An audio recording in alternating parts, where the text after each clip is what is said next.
del campo, no teman, porque los pastos del desierto reverdecerán, porque los árboles llevarán su fruto, y la higuera y la vid darán sus frutos.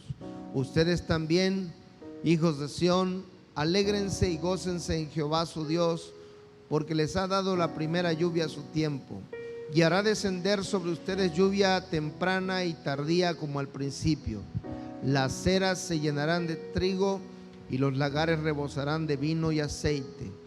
Y le restituiré los años que comió la oruga, el saltón, el revoltón y la langosta, mi gran ejército que envió contra ustedes. Comerán hasta saciarse y alabarán el nombre de Jehová su Dios, el cual hizo maravillas con ustedes, y nunca jamás será mi pueblo avergonzado. Y conocerán que en medio de Israel estoy yo, y que yo soy su Dios y no hay otro, y mi pueblo nunca jamás será avergonzado. ¿Cuántos dicen amén y dan gloria a Dios? Dale un aplauso al Señor. Esta convocatoria de ayuno la hizo Joel, el profeta Joel, al pueblo de Israel en un tiempo muy crítico, porque habían venido los invasores y habían saqueado la ciudad, y entonces se llevaban todo, se robaban todo y los dejaban sin alimento, desolaban la ciudad, destruían la ciudad, prácticamente los dejaban en ruinas.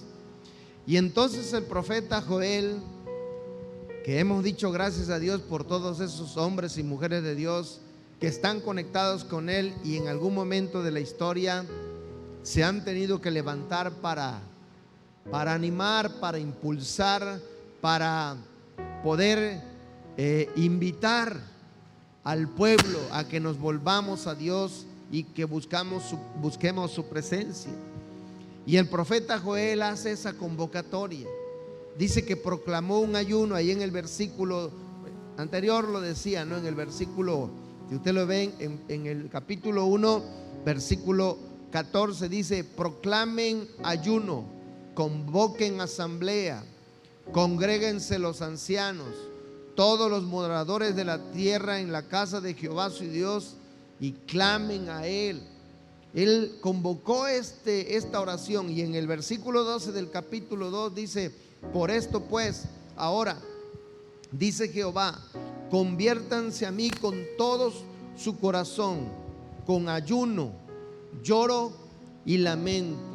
Ese ayuno que convocó Joel principalmente era un ayuno para volverse a Dios, para convertirse a Dios. ¿Y qué significa esa palabra convertirse? Esa palabra convertirse significa volverse hacia. En otras palabras, la palabra convertirse tiene que ver con una transformación en sus vidas, en mi vida.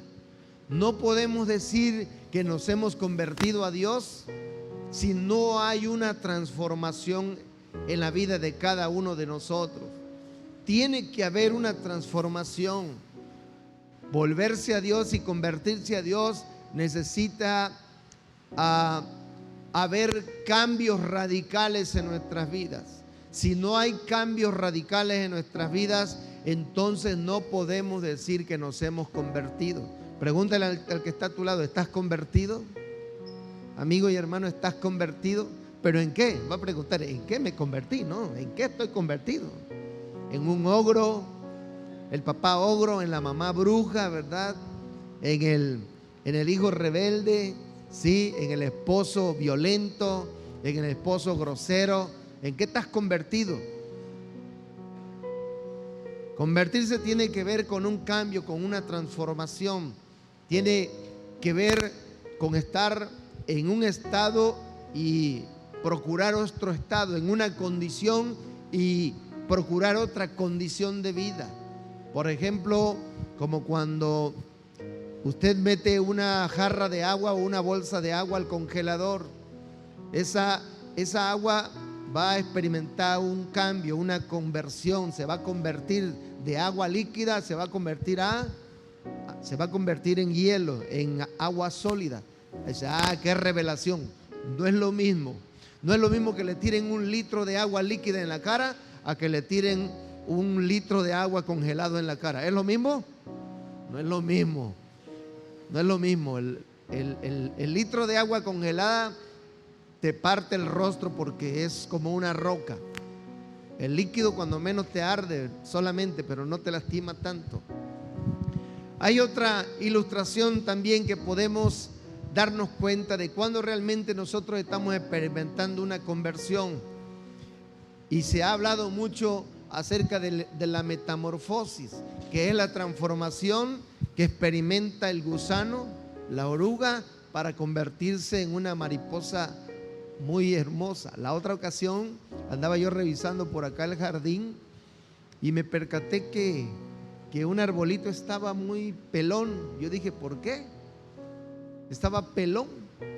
Y entonces empecé a revisar el arbolito completamente, ahora sí, desde abajo hasta arriba, y me di cuenta que todo el tallo, habían como, no sé, 40 o 50 orugas pegaditas en el tronco. Era un ejército. Y entonces por eso se acabaron la pobre matita, la dejaron pelona, ¿verdad? Bueno, entonces hablar de conversión es experimentar un cambio. Y este tiempo de ayuno que proclamó Joel y en el tiempo de ayuno que el Señor nos tiene, nos está diciendo: conviértete. Otra vez dile al que está a tu lado: conviértete. ¿Pero en qué? La pregunta es: ¿en qué? Amigo y hermano de la red, conviértase. ¿Pero en qué? Conviértase en un verdadero hijo de Dios. Conviértase en una verdadera hija de Dios. Porque el problema en este tiempo, hermanos, que hay cristianos por todos lados. Gracias a Dios, decimos, ¿no? Pero en realidad, ¿cuántos de esos que nos decimos cristianos realmente estamos bien convertidos? Porque ya hasta dudamos, ya hasta no ponemos en tela de juicio la obra del Señor, porque Él dice que el que empieza la obra la perfecciona. Y aunque usted y yo andemos de rebelde y andemos de necio y andemos de que no queremos dejar que Dios nos transforme, si ya Dios empezó en la obra en usted y en mí, ¿sabe qué va a hacer el Señor? De que te transforma, te transforma. De que lo hace, lo hace. Y a lo mejor te tenga que hacer llorar, y a lo mejor se tengan que escurrir las lágrimas a veces, y no sé qué tanto tengas que sufrir, porque si nos rehusamos y nos resistimos, entonces Dios tiene que usar alguna estrategia y algún plan para cumplir su palabra de que dice que el que empezó la buena obra la va a perfeccionar. Así que dile al que está a tu lado: de que te transforma, te transforma. Dígaselo, por favor: de que te transforma, te transforma. A veces nos rehusamos, y sabe, a veces lamentablemente algunos tienen que quedar postrados en una cama para que realmente puedan arrepentirse y puedan darse cuenta y puedan pedir perdón de todo lo que hemos hecho mal y de tantas heridas que hemos ocasionado. Es increíble. Mire, como líder, como ministro, pues normalmente tenemos esa bendición, ¿no? De que cuando ya alguien está en la cama en sus últimos días, está a punto de partir, y muchas veces nos hacen la invitación y nos dicen, en mi caso personal, me dice: pastor, puede venir a orar por mi familiar o por mi pariente, por X persona, ya está en sus últimos días.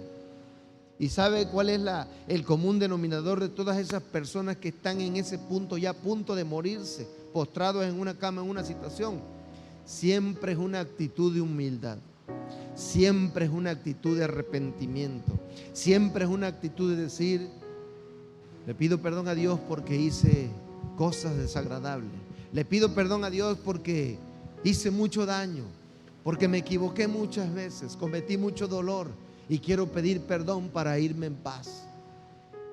Y entonces a veces mis hijos me vacilan, dicen: papá, no vayas a orar porque a 2 o 3 días se va a morir la persona. Y sí, se ponen a cuentas con Dios y a los 2 o 3 días se mueren. ¿Por qué? Porque ya se pusieron a cuentas con Dios. A veces hay algunos que no se pueden morir, no se mueren, en serio. Están sufriendo ahí en la cama 8 días, 15 días, un mes. Pero ya cuando vamos y se reconcilian con Dios, están en paz y entonces parten a la presencia de Dios. No tenemos que esperar llegar a una cama, no tenemos que esperar estar al borde de la muerte para que nosotros tomemos una actitud humilde.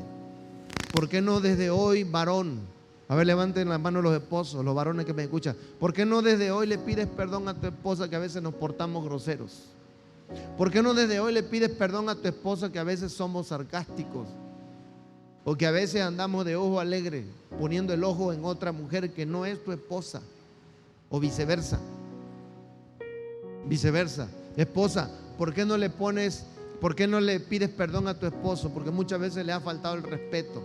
Porque muchas veces no te has sujetado a su autoridad y haces tu satánica voluntad. No tu bendita voluntad, tu satánica voluntad en tu casa. Porque no le quieres hacer caso a tu esposo. Porque tú te crees que toda te la sabes, ¿verdad? Y tu esposo no sabe nada y lo menosprecia y lo subestima. Ese no es el orden de Dios. ¿Por qué no hoy le pides perdón? ¿Por qué no hoy le pedimos perdón a nuestros hijos, papá, mamá? Que muchas veces somos groseros y somos violentos. Los herimos y los lastimamos, los hacemos sentir mal, los comparamos, los criticamos, le decimos de cosas. Este ayuno es para eso. Ahí está el inventario personal. Ya usted dice, sí, pastor, ya llevo como más de 40 y pensé que yo no tenía nada, para que se dé cuenta. Y todas esa lista fue sacada de la Biblia. Ahí están las referencias bíblicas para que usted pueda irlo checando y corroborando que ahí está en la Biblia. Por eso necesitamos de Dios, necesitamos volvernos a Dios. Dile que está a tu lado, vuélvete a Dios, conviértete a Dios. Amigos y hermanos de las redes, conviértete al Señor. No basta solamente con decir llego a la iglesia. Necesitamos una verdadera conversión. Joel, el profeta Joel hizo este ayuno. Y dice, y estaban humillados y llorando delante de Dios en lamento. El viernes estuvimos orando aquí, estuvimos clamando a Dios y estuvimos pidiendo perdón incluso por el pecado de nuestros ancestros, por el pecado de nuestras autoridades, de nuestro gobierno, por el pecado de mucha gente. En nombre de, tomamos el lugar para pedirle perdón a Dios. Versículo 13 de Joel 2, rasguen su corazón y no su vestido, y conviértanse a Jehová su Dios, porque Él es misericordioso, es clemente, tardo para la ira y grande en misericordia, que se duele del castigo. Otra vez el Señor dice, conviértanse al Señor. O sea, vuelve tu corazón a Dios. Nos está diciendo el Espíritu Santo, realmente experimenta un cambio. La pregunta que nos debemos hacer, hermanos, en esta mañana es, ¿hasta cuándo vamos a experimentar un cambio radical? ¿Hasta cuándo? Hay mucha gente que vacila con el pecado. Bueno, no mucha gente, muchos pseudo cristianos, pseudo hermanos en Cristo. Vacilamos con el pecado. Y ahí estás vacilando con el pecado, y ahí estás jugueteando con el pecado. Y ¿será que sí? ¿Será que no? ¿Será que lo dejo? ¿Será que no lo dejo? ¿Será que me arrepiento? ¿Será que no me arrepiento? Tenemos que experimentar un cambio radical. Eso es lo que Dios está diciendo. Conviértete a mí. Versículo 15. Toca la trompeta en Sión, proclama ayuno, convoca una reunión, estaba diciendo el profeta. Y la voz del Espíritu hoy es a su iglesia. Convoca una reunión, una asamblea. Reúne al pueblo. Santifica la reunión. Que una reunión sea de santidad.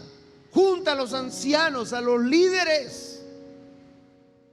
Congrega a los niños. ¿Se dan cuenta por qué tenemos que enseñar a nuestros niños a ayunar? Y no pensar, ay no, pobrecito, se me va a morir de hambre. Ay no, se me va a desmayar, se me va a descompensar. Si le transmitimos esa idea a nuestros hijos, cuando crezcan, esa es la forma en que ellos van a ver el ayuno. Pero si desde chicos los enseñamos, aquí dice la Biblia, convoquen a los niños y a los que maman. ¿Quiénes son los que maman? Los bebés. Ay, pastor, ese Dios de ustedes es un Dios malo. ¿Cómo vamos a dejar sin leche a los bebés? ¿Se van a morir? No se mueren. No se mueren. Lloran, pero no se mueren. ¿Sí? Aún a nuestros bebés tenemos que enseñar a nuestros niños, pero a veces como padre lo vemos cosa ligera, cosa difícil esto, y no enseñamos a nuestros niños a orar, no enseñamos a nuestros niños a ayunar, no enseñamos a nuestros niños a tener comunión con Dios y a meditar en la palabra de Dios. Padres de familia, no tienes que esperar una convocatoria del pastor, de tu pastor o de tu líder para hacer un devocional con tus hijos una vez a la semana, 1 hora. Nos cuesta hacer eso. No hacemos el tiempo. Pero para el deporte sí los llevamos 3, 4 horas. A la escuela secular los llevamos 6 horas. Y tener 1 hora de devocional con ellos para enseñarles la Biblia, orar por ellos, explicarles, orar con nuestros hijos. ¿Cómo nos cuesta? Es mejor dejarlos ahí entretenidos en el celular o en la tablet o en la computadora que les está haciendo mucho daño, en vez de apartar un tiempo y apagar todos los dispositivos y decirles: vamos a orar, vamos a meditar, vamos a aprender de la palabra de Dios. Y padres, orar por sus hijos. La gran importancia de orar por sus hijos. Sí, pastor, yo lo hago en mi intimidad. Acuérdese que Jacob llamó a sus nietos y él les impuso manos y oraba. La gran importancia de imponer manos y de bendecirlos. Hay que hacer ese tiempo. Versículo 17. Entre la entrada y el altar lloren los sacerdotes ministros de Jehová y digan: perdona, oh Jehová, tu pueblo, y no entregues al oprobio tu heredad, para que las naciones se enseñoreen de ella. ¿Por qué han de decir entre los pueblos: ¿dónde está tu Dios? Y Jehová, solícito por su tierra, perdonará a su pueblo. Responderá Jehová y dirá a su pueblo: he aquí yo envío pan, mosto, aceite, y serán saciados de ellos, y nunca más les pondré en oprobio entre las naciones. Y haré alejar de ustedes al del norte, y lo echaré en tierra seca y desierta. Su faz será hacia el mar oriental, y su fin al mar occidental. Y exhalará su hedor, y subirá su pudrición, porque hizo grandes cosas. Dijimos que los invasores habían dejado en ruina a Israel, se habían llevado los alimentos, se habían llevado el ganado, o sea, dejaron en ruinas a Israel. Y sabe, esas son las consecuencias de a veces nosotros estar viviendo mal delante de Dios. Cuando nosotros estamos vacilando con el pecado, cuando nosotros queremos tener allá oculto cosas que no están bien delante de Dios y que nosotros estamos conscientes, pero no hacemos nada al respecto para renunciar a eso, para cambiar eso, para convertirnos realmente. Es increíble el número de cristianos o pseudo cristianos que viven con amargura en su corazón. Yo podría asegurar, por mi experiencia como ministro, como líder, que más del 90% de los cristianos viven con amargura. No, pastor, a mí ya el Señor me liberó, a mí ya el Señor me sanó y me restauró. Y a veces no queremos aceptarlo. No queremos aceptar porque no necesariamente es la amargura. Un resentimiento que tengas en tu corazón, esa es la pequeña raicita con la que empieza para que luego termine en amargura. Una pequeña raicita de resentimiento. Alejandro no me saludó. Ya hay un resentimiento nada más porque no te saludaron. Lorena no me invitó a su cumpleaños. Ya hay una raicita de resentimiento con Lorena porque no te invitó a su cumpleaños. La hermana Olga no me felicitó en mi cumpleaños. Qué mala. Ya hay una raicita de resentimiento. Y si no resuelves eso, no te arrepientes, no te conviertes, al rato se convierte en amargura. ¿Sí? La Biblia dice que la paga del pecado es muerte. Es decir, vivir mal delante de Dios te va a llevar a la ruina, te va a llevar a la miseria.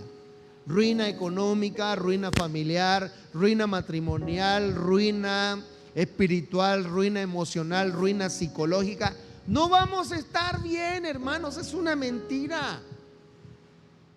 Vivir mal delante de Dios, estar fuera de los caminos de Dios, te trae ruina y miseria en todas las áreas de tu vida. No vamos a estar bien. Necesitamos volvernos a Dios. Y por eso a veces vemos los estragos de estar viviendo mal delante de Dios, de no experimentar una verdadera conversión, una conversión radical. Y por eso vivimos las consecuencias. Problemas, problemas, problemas, problemas, problemas, problemas. Económicos, laborales, profesional, matrimonial, con los hijos, de enfermedad, de una serie de cosas que se desencadena. Y por más que oras y clamas a Dios, pero no te arrepientes y no te conviertes al Señor, entonces por eso dice allá en Isaías capítulo 1, cuando multipliques la oración, yo no voy a escuchar, no voy a oír tu oración. Porque dice primero el Señor que debemos limpiarnos, debemos arrepentirnos, debemos convertirnos a Él. Versículo 21 de Joel dice: tierra, no temas, alégrate y gózate, porque Jehová hará grandes cosas. Dios promete hacer cosas grandes para tu vida, para mi vida, para tu matrimonio, para tus hijos, para tu empresa, para tu negocio, para tu profesión, para la iglesia, para el ministerio. Dale un aplauso a Dios, porque Él dice: yo haré grandes cosas. Pero esas grandes cosas parten de un corazón rendido, humillado, que se vuelve a Dios. Y por eso te vas dando cuenta que de repente te topas con pared y quieres hacer algo y se bloquea, y quieres hacer algo y algo pasa y no avanza y no progresa y no evoluciona, y estás intenta en diferentes áreas de tu vida, pero no volteas a ver tu corazón, que hay cosas que se han albergado de las cuales tú no quieres resolver. Empezando que te la pasas peleando y discutiendo con tu esposa y tu esposo toda la semana. Atas al diablo el domingo, pero lo desatas en la semana en tu casa, en tu familia. La paga del pecado es muerte, trae ruina, trae miseria. ¿Y sabe? No vivir bien como pueblo de Dios, cuando el pecado abunda en una ciudad, aún la naturaleza, la creación sufre por consecuencia del pecado de la sociedad y de la humanidad. Lo dice la Biblia. Y aquí lo dice, mire, versículo 22: animales del campo, no teman, porque los pastos del desierto reverdecerán. Ya no había pasto para los animales. El campo no estaba produciendo. Los frutos se lo había comido la plaga. Había una plaga que se había comido todos los frutos: el saltón, el revoltón, la langosta. Y usted dice: ni los conozco, pastor. Pero ahora hay una plaga espiritual que te va a robar los frutos de tu tierra, los frutos de tu trabajo. Y el dinero no rinde y no rinde, y deudas y enfermedad y quién sabe cuántas cosas. Pero ya volteaste a ver tu corazón. Dile que está a tu lado: ya volteaste a ver tu corazón. Amigo y hermano de la red, ya volteaste a ver tu corazón. Le reclamamos a Dios: Señor, ¿por qué no me va bien en el negocio? Señor, ¿por qué no me va bien en el trabajo? Señor, tengo la profesión, hace 10 años que salí, no encuentro trabajo de mi profesión. ¿Por qué? ¿Acaso Dios es malo? No. Voltea a ver tu corazón, voltea a ver tu hogar, tu matrimonio, ¿cómo estás? Pero queremos la bendición de Dios portándonos mal. Eso no opera así, no funciona. Dios bendice la obediencia. ¿Qué hace Dios? Bendice la. Si no estamos en obediencia, Dios no puede traer bendición, hermanos. Y obediencia en toda la extensión de la palabra, porque a veces también somos bien inteligentes. Nosotros escogemos qué obedecer y qué no obedecer. Y como no me gusta obedecerle al pastor, pues eso no le obedezco a Dios. Dios sí, pero al pastor no. ¿Y pastor? ¿Por qué el pastor? Porque el pastor, ¿verdad?, muchas veces incomoda, es humano, inquieta, Si no podemos obedecer al hombre que vemos, ¿cómo vamos a obedecer a Dios que no lo vemos? Lo mismo, si no podemos amar al que vemos, ¿cómo podemos decir que amamos a Dios que no lo vemos? Así dice la Biblia, ¿o no? Así que tu obediencia va a ser probado o probada con un hombre de carne. Eso no nos gustó, ¿verdad? Te lo repito, tu obediencia va a ser probada con un ser humano de carne, con tu esposo, con tu líder, con tu pastor, con tu patrón, con tu jefe, con el director de la empresa, con el director de la institución, con el policía, con el tránsito, con el... ¿quién sabe quién? Todo el que esté en autoridad. Y que si no nos gusta obedecer, ¿no? Versículo 23. Ustedes también, hijos de Sión, alégrense y gócense en Jehová su Dios, porque les ha dado la primera lluvia a tiempo, y hará descender sobre ustedes lluvia temprana y tardía como al principio. Las eras se llenarán de trigo, otra promesa de parte de Dios. Los lagares rebosarán de vino y de aceite. ¿Sabe de qué habla esto? De provisión. Dale un aplauso al Señor. Provisión en toda la extensión de la palabra, pero tiene que ver con la actitud de tu corazón y de mi corazón. Dice cuenta, mire, qué revelación del Espíritu. Tiene que ver con la condición de tu corazón. Nosotros queremos que Dios traiga la provisión, pero a veces nosotros no queremos resolver los conflictos que hay en nuestro corazón. No queremos volvernos a Dios. Dios promete restaurar. Versículo 25. Yo restituiré los años que se comió la oruga, el saltón, el revoltón, la langosta, mi gran ejército que envié contra ustedes. Diga conmigo, restitución. Y nos encanta esa palabra. Sí, Señor, ya llevo 10 años sufriendo, Señor. El dinero no me alcanza, no me establezco en un trabajo, mi matrimonio no se estabiliza. Hace 10 años, hace 15 años, hace 20 años. Sí, Dios, restitúyeme los 20 años que he sufrido. Nos encanta eso de parte de Dios, y Dios puede hacerlo. Pero ¿sabe qué dice la oración modelo? Dice la oración modelo: Señor, perdona mis ofensas, así como yo perdono a los que me ofendieron. Y eso habla de restitución. Queremos que Dios nos restituya los años que hemos sufrido. Pero ¿cuánto estamos dispuestos nosotros a restituir todo el daño que le hemos causado a alguien? Ah, no. Ahí sí no. ¿No le robaste a la vecina? Espero que no. Tienes que restituirle. ¿Cómo? Así opera esto, ¿verdad? Si queremos que Dios nos restituya, pero nosotros no queremos restituir. Tenemos que estar dispuestos a restituir el daño que hemos hecho. Dios promete restituirte también, pero para que sea un Dios justo, eso opera así: de aquí para acá y de acá para acá. No está separado este asunto. Por eso hay que estar bien con la gente, y con la que te cae mal también tienes que aprender a estar bien. Y por eso nos manda a amar a nuestros enemigos y a reconciliarnos y a vivir en paz. Que eso es lo que escogemos no obedecer, porque no nos gusta. ¿Se da cuenta? Y todo tiene que ver con la actitud del corazón. ¿Por qué estás peleado con alguien? ¿Por qué no te quieres reconciliar? Porque hay alguna raíz de resentimiento, de amargura, algún conflicto, algún malentendido, algún roce, alguna fricción, alguna confrontación que no te gustó. Y mejor no queremos verle la cara a la persona, mejor que se muera. Pero Dios dice que tenemos que aprender a restituir, y Dios te va a restituir todo lo que te ha robado el revoltón, la plaga, todo lo que te ha robado: economía, salud, trabajo, profesión, matrimonio, hijos, no sé. Dios dice que lo va a restaurar, lo va a restituir. Él tiene el poder para hacerlo.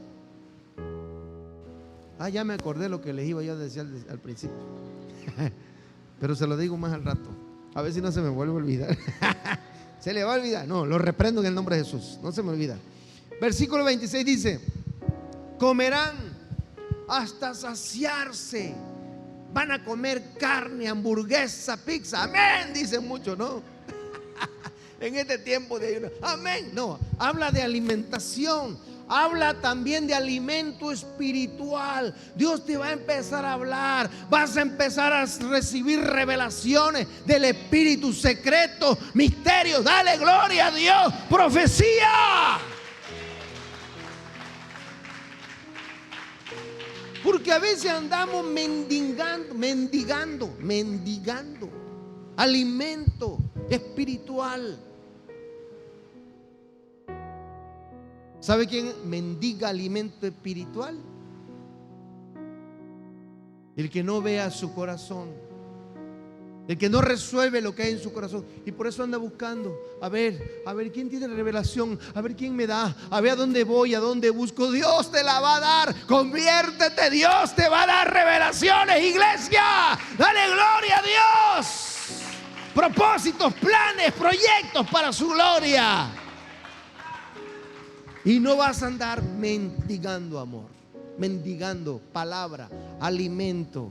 Sí, Dios te va a hablar hasta saciarte, dice la palabra de Dios, el cual hace maravilla con ustedes y nunca jamás será mi pueblo avergonzado, dice su palabra.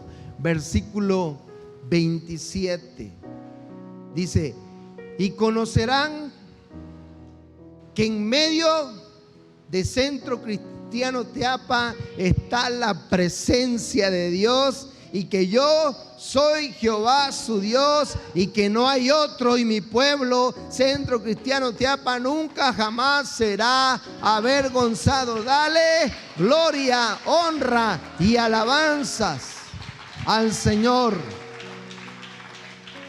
Dios nos está llamando a experimentar una verdadera conversión, a que seamos genuinos hombres y mujeres de Dios. Porque les digo, hoy mucha gente se levanta, dice: soy cristiano, llego a X o a Y congregación, pero no hay una verdadera conversión en nuestras vidas. No estamos haciendo las cosas bien, hermanos. Y me recuerda esa película de los 300. Ya les he dicho, cada vez yo veo una película le saco lo positivo. ¿Saben quiénes entraban solamente a ese escuadrón de ejército de guerreros especiales? Solamente aquellos que pasaban una prueba exhaustiva, incluso pruebas exhaustivas de supervivencia. Entrenaban a los niños desde que nacían. Ya caminaban, empezaban a caminar y los entrenaban a luchar. Y ya cuando llegaban a los 14, 15 años, los mandaban a la intemperie para una prueba de supervivencia. Los aventaban a la deriva, como decimos nosotros, a la buena de Dios. Se podrían encontrar con osos, con tigres, con fieras salvajes, con chacales, con leones. Y si regresaba vivo, entonces había pasado la prueba exhaustiva y podía pertenecer a ese escuadrón de fuerzas especiales de guerreros. Así pasa también en el ejército de Dios. Dios te quiere en las fuerzas especiales de Dios. Dale un aplauso al Señor. No cualquiera entra, no cualquiera.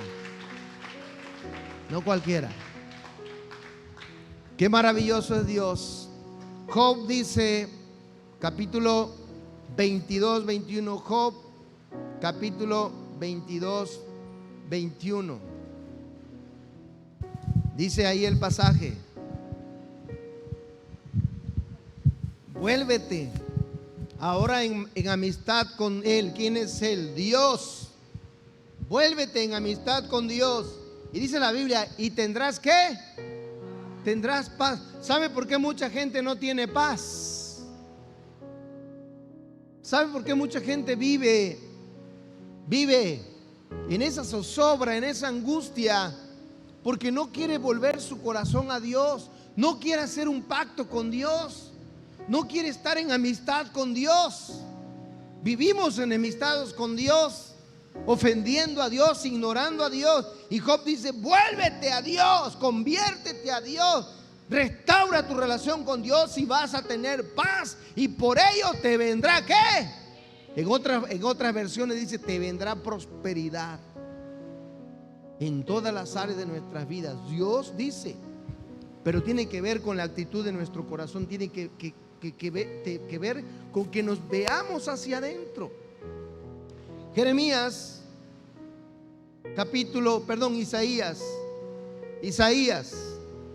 capítulo 1, versículo 15 al 20. Isaías 15, capítulo 1, versículo 15 dice: cuando extiendan sus manos, yo esconderé de ustedes mis ojos. Asimismo, cuando multipliquen la oración, yo no oiré. Llenas están de sangre sus manos. Qué terrible, qué frustración para un hijo de Dios o un cristiano o un creyente, que estés derramando tu corazón y clamando a Dios aparentemente, y que Dios te diga: no voy a escuchar tu oración. ¿Y sabe qué es lo que provoca que Dios no escuche nuestra oración y no la atienda? El que nosotros estemos viviendo mal delante de Él, el que estemos permitiendo cosas en nuestra vida que no están bien delante de Dios y no queramos renunciar y cambiarlas. ¿Cómo quiere usted que Dios escuche su oración y mi oración? ¿Cómo queremos que Dios nos responda si no estamos dispuestos a cambiar eso que está mal en nuestras vidas? Así opera este principio. ¿Quieres que Dios empiece a escuchar tu oración, amigo y hermano de las redes? ¿Quieres que Dios empiece a mandar respuestas a tu vida prontas, oportunas? Vamos a convertirnos a Él. Vamos a ver, echar un vistazo a nuestro interior, cómo estamos, y arrepentirnos. Versículo 16 de Isaías 1: lávense, limpien, quiten la iniquidad de sus obras delante de mis ojos. Dejen de hacer lo malo, aprendan a hacer el bien, busquen el juicio, restituyan al agraviado. Otra vez restitución. Hagan justicia al huérfano, amparen a viuda. Vengan luego, dice Jehová, y estemos a cuenta. Si sus pecados fueren como la grana, como la nieve serán emblanquecidos. Si fueren rojos como el carmesí, vendrán a ser como blanca lana. Si quisieren y oyeren, comerán el bien de la tierra. Si no quieren y fueran rebeldes, serán consumidos espada, porque la boca de Dios así lo ha dicho. ¿Sabe qué sensación nos llega y les va a llegar o les van a experimentar a la hora que usted estaba revisando el inventario espiritual? Si le pregunto cuántos han encontrado más de uno, yo soy el primero en levantar la mano, Si le pregunto cuándo han encontrado más de 2, de 10 y de 20, yo creo que hay varios. A lo mejor usted dice: pastor, nada más saqué una buena, las demás puras tachitas. Y entonces, como dijo Pedro: Señor, ¿y entonces quién va a poder ser salvo así? Pues nadie. Por eso dice la palabra de Dios que no es por obra, para que nadie se gloríe. Es por la pura gracia de Dios. Porque en nuestras fuerzas humanas nosotros no podemos ser justos, ni buenos, ni santos. En su fuerza humana usted y yo no, porque tenemos una condición que se llama naturaleza caída, la humanidad caída. Y en esa condición, por eso siempre vamos a fallar. Somos seres falibles. Entonces, pastor, ¿para qué nos dio el formato? Pues mejor me agarro de la gracia de Dios y punto. Número uno, muy bien, y qué inteligente de su parte. Esa es una actitud inteligente y muy buena. Primero que nada, para que entendamos la gracia de Dios, que la gracia de Dios opera así. Porque usted dice: si tú quieres presentarle delante de Dios justo, santo y bueno, en tus propios méritos humanos no puedes. Aunque digas: yo guardo los mandamientos, dice la Biblia, con uno que violes te haces transgresor de los más de 620 mandamientos que hay en la Biblia. Con uno. Un mal pensamiento viene a tu vida, aunque los 619 lo hayas cumplido, con un mal pensamiento que hayas aceptado en tu vida, hoy, mañana, pasado, se echan a perder los 619 mandamientos de más. No sirven para nada con uno. Por eso necesitamos la gracia de Dios. Y decía el apóstol Pablo: miserable de mí. Porque él decía: el bien que quiero no lo hago, sino el mal que no quiero, eso hago. Y veo que en mí hay una ley del pecado que me lleva esclavo al pecado. Y decía: soy un miserable, decía Pablo. Y eso se oye muy fuerte, muy feo. ¿Cómo? Señor, estaba diciendo, en mis fuerzas humanas no puedo ser santo, en mis fuerzas humanas no puedo ser justo, en mis fuerzas humanas no puedo llegar al cielo. Gracias doy a Cristo por su amor y su sacrificio. Eso nos lleva a la presencia de Dios para presentarnos justos, santos y sin error. Dale gloria a Dios.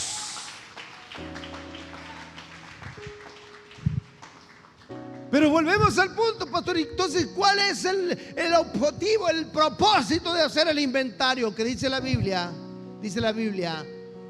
para que todos lleguemos a la estatura del varón perfecto.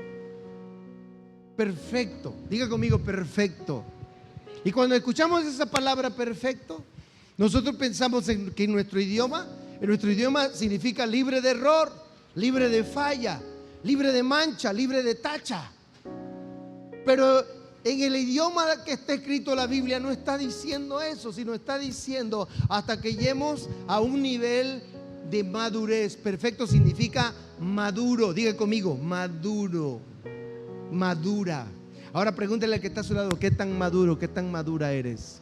¿Qué tan maduro, qué tan madura eres? Alguien lo explicó de esta manera y dijo: perfecto significa, póngame atención, perfecto significa una medida por encima de lo normal. Otra vez, perfecto significa, esta es la línea normal, lo común, lo que, a dónde va Vicente, a dónde va la gente, ¿verdad? Perfecto significa una medida por encima de lo normal. Y cuando usted se compromete a hacer un análisis exhaustivo de su vida, que Dios le examine, como decía el salmista, usted está trabajando, como lo dice este conductor muy famoso de un programa muy conocido en México, y dice: para que puedas dar tu mejor versión de ti y de mí. Ser perfecto es una medida por encima de lo normal, y en palabras de Rosique sería para que usted dé su mejor versión espiritual. Y quien se esfuerza a hacerlo es como el entrenador, como el deportista, ¿no? Si se aplica, su progreso va en aumento, evolucionando, avanzando. Pero si el deportista no se aplica, entonces siempre se va a quedar en el mismo nivel. Aún los grandes competidores a nivel mundial en las grandes olimpiadas, ¿saben contra qué compiten? ¿Saben contra quién compiten? Contra su propio récord. Y el deportista dice: esta competencia tengo que superar. Mi límite fue la pasada esta. Tengo que superarlo, tengo que superar ese récord. Compiten contra ellos mismos. Usted no tiene que competir contra nadie. Tiene que competir contra usted misma, consigo mismo, consiga misma. Termino con este pasaje, Jeremías,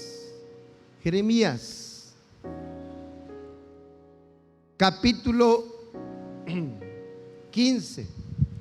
Jeremías 15, versículo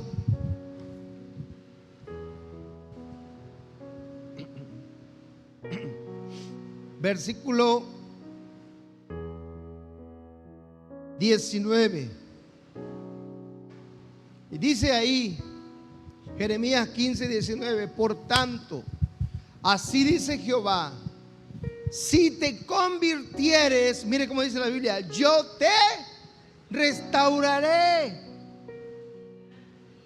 Espérenme, no corran, rúmielo. Si te conviertes, yo te restauraré. Entonces hágase usted una pregunta, amigo y hermano de las redes: ¿por qué no está restaurado mi matrimonio? ¿Por qué no está restaurada mi familia? ¿Por qué no está restaurada mi economía, mi trabajo, mi profesión? ¿Por qué? Hay un por qué. ¿Por qué no está restaurada mi vida emocional? ¿Por qué no está restaurada mi vida psicológica y espiritual? ¿Por qué? ¿Sabe por qué? Porque no estamos dispuestos a convertirnos. ¿Y qué dijimos que es convertirnos? Es un cambio, es una transformación, es pasar de una condición a otra, de un estado a otro. Si usted está dispuesto a seguir en lo mismo, entonces ¿sabe qué va a pasar? No va a pasar nada. Y lo dijo el sabio, muy sabio: si siempre hacen lo mismo, no van a conseguir resultados diferentes. ¿Saben quién dijo eso? Lo dijo Einstein, algo así. Si te conviertes, yo te restauraré y delante de mí estarás. Y si sacas dentro de ti lo precioso, lo maravilloso, el tesoro que Dios ha puesto en tu vida, de lo vil, de la basura, de la suciedad que muchas veces permitimos en nuestra vida espiritual, serás como mi boca, dice la palabra de Dios. Serás un instrumento poderoso para llevar aliento, esperanza, fe y salvación a los que no conocen su nombre. Dale gloria a Dios.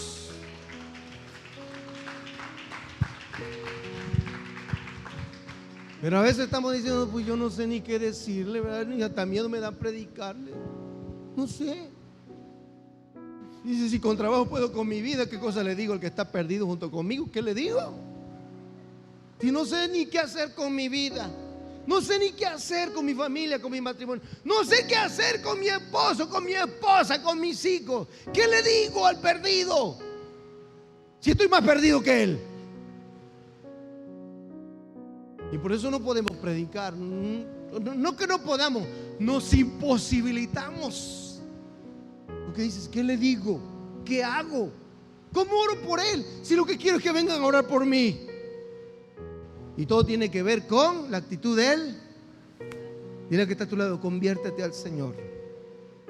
Conviértase al Señor. Un cambio radical. Conviértanse ellos a ti, dice aquí el último pasaje, la última línea de este versículo de Jeremías 15, 19. Y tú no te conviertas a ellos. ¿Sabe? La presión social es algo que está destruyendo a muchos cristianos. La presión social, la presión de los amigos. Y con nuestros jóvenes, eso es un arma terrible del enemigo, Ahora, pero olvídese de los jóvenes. Si nos pasa a nosotros los adultos, que a veces nos dejamos influenciar por la presión del grupo, ¿cuánto no le va a pasar a nuestros jóvenes, a nuestros niños que todavía no tienen la madurez, la fuerza, la sabiduría, la inteligencia? Aprenda usted a modelar para sus hijos, que ellos vean que papá y mamá son de principios sólidos, de principios bien radicales. Así como cuando usted dice: aquí en esta casa se apagan los celulares a las 10 de la noche y a esa hora nos dormimos todos. Ay, pastor, ese fue en su tiempo de las cavernas que usted vivió. Ahorita ya eso no funciona, pastor. ¿Sabe por qué? Porque ¿a dónde va Vicente? ¿A dónde va? No, pues si el vecino son las 2, 3 de la mañana y los niños jugando en el celular, en la tablet. ¿A dónde va Vicente? ¿A dónde va toda la... ¿Usted piensa que esa es la norma? Esa no es la norma. No hay límites, no hay reglas, no hay nada. Aprenda usted a establecer principios sólidos. Yo siempre a mis niños cuando estaban chiquitos les decía: ¡hey! Ninguna grosería. Ni en la casa, ni a la hora de la comida, ni en la mesa.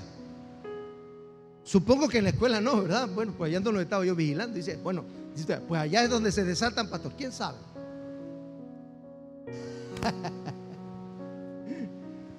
Pero ¿qué le estamos enseñando a nuestros hijos? Si nosotros decimos grosería y usted a su cónyuge, a su esposa, a su esposo le dice grosería, aunque usted le diga a sus niños que no digan grosería, entonces: papá, mamá, si tú lo estás diciendo, va a aprender. Pero vamos a establecer principios sólidos. No dejemos llevarnos por la presión de la sociedad ni del grupo. Póngase de pie. Vamos a orar. Y vamos a convertirnos a Dios con todo nuestro corazón a darle gracias. Así que yo te invito a que te postres ahí sobre tu silla, en el piso, en el pavimento, donde quieras. Busca un lugarcito. Busca un lugarcito. Y si el Espíritu ya te ha mostrado esas cuestiones de las cuales usted y yo tenemos que cambiar, tenemos que convertirnos y ser radicales, vamos a hacerlo. Hágalo entre usted y Dios. Vamos a pedirle perdón al Señor. Iglesia, seamos honestos, seamos sinceros, seamos transparentes. Y ahí usted con Dios empiece diciéndole: Señor, hoy acepto, Padre, que hay muchas cosas que necesito cambiar.